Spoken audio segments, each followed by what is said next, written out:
প্র্যাকটিসে সৌম্য সরকার এবং একই নেটে তার সঙ্গী তানজিদ তামিম কোনো বদলের ইঙ্গিত কি পাচ্ছেন? সৌম্য যিনি তার শেষ ওয়ানডেতে 91 রানে অপরাজিত ছিলেন, এর আগের ইনিংসটায় 46 রান করেছিলেন ওয়েস্ট ইন্ডিজের এগেনস্টে। সেই সিরিজটার কথা বলছি, যে সিরিজে 3 ম্যাচে 140 রান করেছিলেন।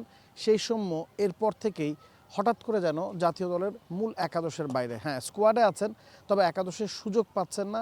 ইটস বিকজ ওপেনিংয়ে left hand right hand combination prefer করে বাংলাদেশ তানজিদ তামিম এবং সাইফ হাসানকে সুযোগটা দিচ্ছে। তবে সৌম্য সরকার যিনি ফর্মে আছেন, অন্তত ইন্টারন্যাশনাল অ্যারেনাতে তাকে সুযোগ না দেওয়াটা বাংলাদেশের এই ভঙ্গুর ব্যাটিং লাইন আপের জন্য একটু বেশি পীড়াদায়ক কিনা, সেই বিষয়ে আসলে কথা বলতে চাই। 72 ঘন্টা ময়েশ্চার লক সমৃদ্ধ লিলি বডি ওয়াশ, শিয়া বাটারের গুডনেস স্কিন রিপেয়ার করে রাখে সফট ও গ্লোয়িং। গেল ম্যাচে তানজিদ তামিম ভালো করতে পারেনি, নাজমুল হোসেন শান্ত ভালো করতে পারেননি, সাইফ ভালো করেছেন, একটা 50 করেছেন। তো রদবদল কি এই জায়গাটায় আসবে কি না? তানজিদ তামিমের সাথে সৌম্য সরকার একই নেটে যখন ব্যাটিং করছেন, সেটা কিন্তু এই বিষয়েরই আসলে ইঙ্গিত দিচ্ছে। কারণ সাধারণত দেখা যায় প্র্যাকটিসে আপনি যেই ধরনের লাইন আপ নিয়ে খেলবেন, সেই ধরনের লাইন আপ নিয়েই অনুশীলনটা আসলে করা হয়ে থাকে।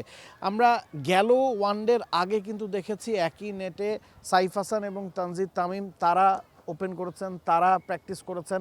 আজকে এই জায়গাটায় বদল, তো একটা ইঙ্গিত তো আসলে পাওয়া যাচ্ছে যে সৌম্য ফিরছেন। এক্স্যাক্টলি নাবিল কাছে সবসময় ম্যাচ ডের আগের দিন প্রিভিউ যে প্র্যাকটিসটা হয় -1-এ, সেই জায়গাটাতে কোচরা চেষ্টা করেন যে নেটে যে পজিশনে ব্যাটিং করবে বা ওপেনারদের নেটে আগে ব্যাটিং করতে পাঠানো, এবং যে দুজন ব্যাটিং করবেন তাদেরকে আগে ব্যাটিং করতে হয়।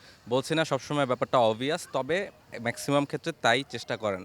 আপনি যেটা বলছিলেন যে প্রথম ম্যাচের আগের যে প্র্যাকটিসটা হয়েছিল, সেখানে আমরা দেখেছি তানজিদ তামিম এবং সাইফ হাসান দুজনে প্র্যাকটিস করেছেন, এবং ওই নতুন বলে শরীফুল, তাসকিন, মুস্তাফিজ তারা বোলিং করেছেন।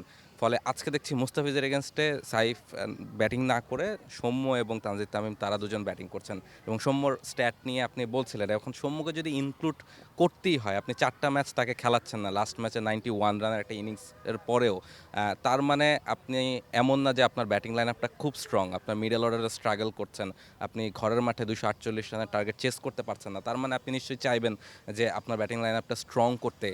এখন সমস্যাটা যেটা হচ্ছে, সৌম্য ওপেনার ব্যাটার এবং ওই জায়গায় পাওয়ার প্লে ইউজ করার জন্যই তার ক্যাপাবিলিটিটা সবচেয়ে বেশি। এখন তাকে যদি খেলাতে হয়, আপনি নিশ্চয়ই 5-6 খেলাতে পারবেন না, তাকে আপনার উপরের দিকেই খেলাতে হবে। সেক্ষেত্রে সাইফ আবার রান করেছেন আগের ম্যাচটাতে, তার আগের পাকিস্তান সিরিজে তানজিদ তামিম রান করেছেন। ফলে তাদের যে কোনো দুজনের একজনকে কি একডাউন নিচে নামানো হবে কিনা, সৌম্যকে ওপেনে খেলিয়ে, সাইফ যেহেতু 3-এ খেলে অভ্যস্ত, সেটা করা হবে কিনা, সেটা এখন টিম ম্যানেজমেন্টকে সিদ্ধান্তটা নিতে হবে যে কোন পজিশনে সৌম্য খেলবেন। আর সবচেয়ে বড় বিষয় হচ্ছে, আপনি যদি সৌম্য সরকারকে ইনক্লুড করতে চান, আপনাকে ওপেনিংয়েই করতে হবে। সেক্ষেত্রে Tanzid Tamim is a by born opener. আপনার দুজন লেফট হ্যান্ডারকে দিয়ে আপনাকে ওপেন করতে হচ্ছে। সেক্ষেত্রে সাইফ হাসান 3-এ নামছেন। সমস্যাটা আসলে সেখানে না, একজনকে ইনক্লুড করতে গিয়ে আপনি কি সবার ব্যাটিং পজিশন এক ধাপ নামাবেন কিনা। লিটন বা তাওহিদ হৃদয়, তাদের ব্যাটিং পজিশনও তখন এক ধাপ করে নেমে যাচ্ছে। এখন আপনি এক জায়গায় ভালো করতে গিয়ে সবার উপর আসলে একটা চাপ তৈরি করছেন কিনা। তাওহিদ হৃদয় 6 নম্বরে যদি খেলেন, তিনি কি ওই জায়গার জন্য আসলে প্রপার ব্যাটসম্যান কিনা। বা গেল সিরিজগুলো যদি আপনি দেখেন, বাংলাদেশের সবচেয়ে ধারাবাহিক ব্যাটসম্যান তাওহিদ হৃদয়, তাকে কি আপনি 6 নামাবেন কিনা, এই প্রশ্নগুলোর উত্তরই তো আসলে খুঁজতে হবে।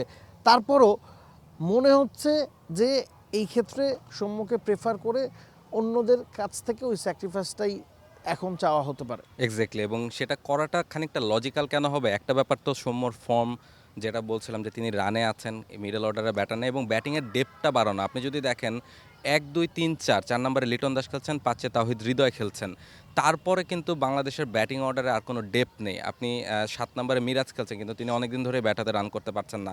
8 নম্বরে রিশাদের উপর আপনি ট্রাস্ট করতে পারবেন না অ্যাজ এ ব্যাটসম্যান।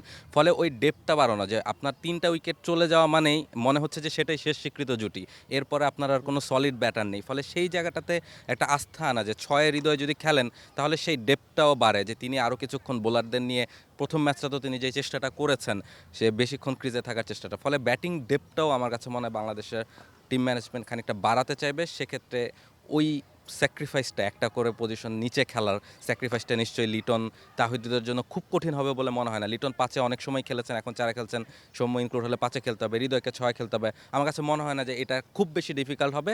টিমের প্রয়োজনে এই স্যাক্রিফাইসটা হয়তো বা তারা করতে চাইবেন। এবং দিন শেষে এই প্রশ্নটা কিন্তু উঠছে এ কারণে যে বাংলাদেশ প্রথম ম্যাচে 248 রান চেস করতে পারেনি। প্রথম ম্যাচে বাংলাদেশ ভালো অবস্থানে থেকেও ওই লেট মিডল অর্ডারে কলাপস হয়েছে এবং লেট মিডল অর্ডারে যে ধরনের পারফরমেন্স আফিফদের কাছ থেকে আশা করা হয়েছিল, মিরাজদের কাছ থেকে আশা করা হয়েছিল, সেটা পাওয়া যায়নি। আফিফকে সুযোগ দেওয়া হয়েছে, 4টা ম্যাচ তিনি কন্টিনিউয়াস খেলেছেন এবং যেই সময় যেই সিচুয়েশনে গিয়ে আসলে আউট হয়ে গেছেন সেই জায়গায় তার থাকা নিয়ে আসলে প্রশ্নটা উঠছে এবং সে কারণেই কথা উঠছে যে সম্মুখী ফিরছেন কিনা। কারণ আফিফও আসলে ঘরোয়া ক্রিকেটে সাধারণত মিডল অর্ডারেই ব্যাটিং করে থাকেন, একটু ওপরের দিকেই খেলে থাকেন। তাকে এর আগেও বাংলাদেশ দল 6-7-এ খেলিয়েছে, যেটা আসলে তার জন্য পারফেক্ট স্পটও না। সে কারণে আসলে 2-2-4 এর সমীকরণ মেলানো এবং ইঙ্গিত দিচ্ছে যে আফিফের জায়গায় হয়তো সৌম্য ফিরছেন একাদশে। For more updates, subscribe to our YouTube channel and click on the bell icon. Follow us on Facebook and Instagram. Download T-Sports app to enjoy exciting games and highlights. Visit tsports.com.